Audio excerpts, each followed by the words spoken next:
quand on fait du cloud, on ne fait que mettre en place finalement ces principes à travers 4 couches qui sont une couche d'accès à la ressource, une couche d'orchestration, une couche de design et une couche de portail. Le cloud, ça respecte ces propriétés-là.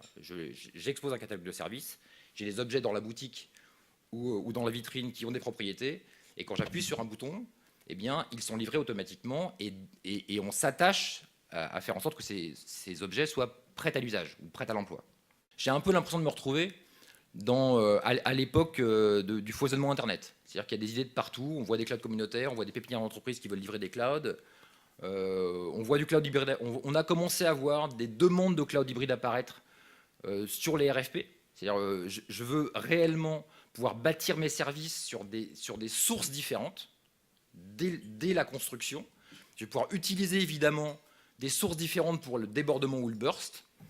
Donc on voit ça, et on voit ça avec une logique qui consiste effectivement à dire que je vais plutôt faire le développement dans le cloud public ou avec des VM qui me sont vendus pas trop cher, et faire ma production chez moi avec des VM qui seront durcis.